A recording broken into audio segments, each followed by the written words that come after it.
This is a book called My First Book of Tying Knots, written by Berndt, Sundsten, and Jager.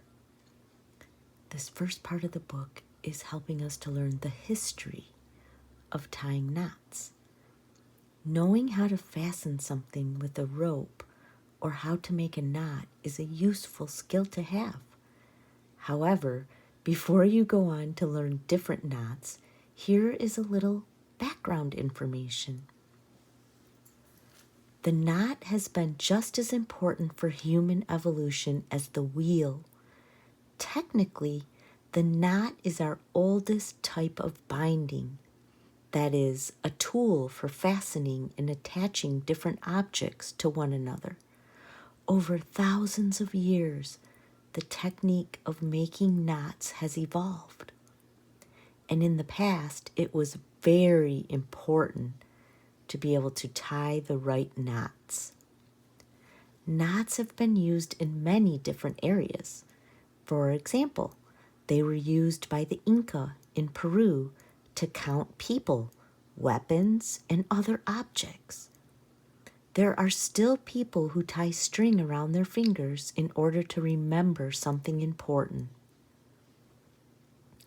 The word knot may be related to the word knob, possibly because knots tied at the end of a rope form a ball or knob.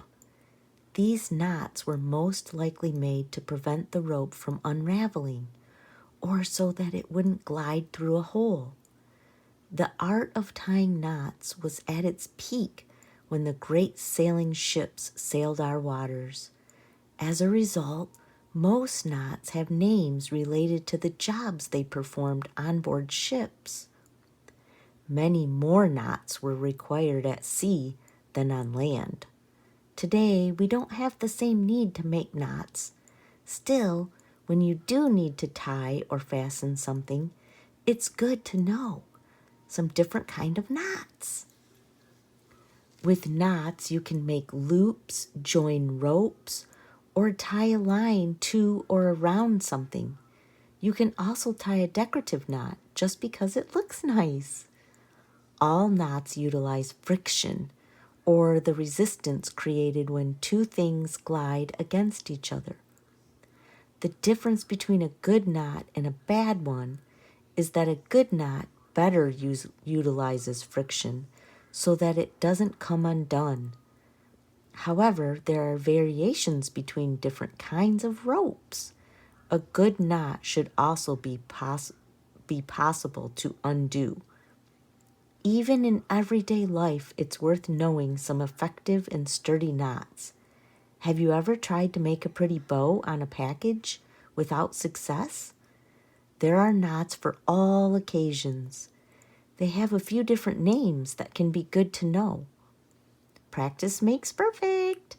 The old expression, practice makes perfect, is highly applicable to knots.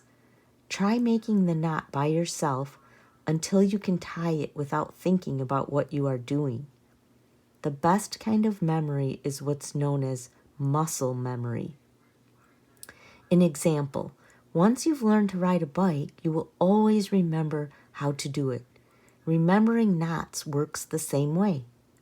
Now it's time to start practicing the knots you think will be useful for you. One suggestion, in the beginning, it's easier if you use a rope the same width as your finger. Well, let's start learning about the different kinds of knots.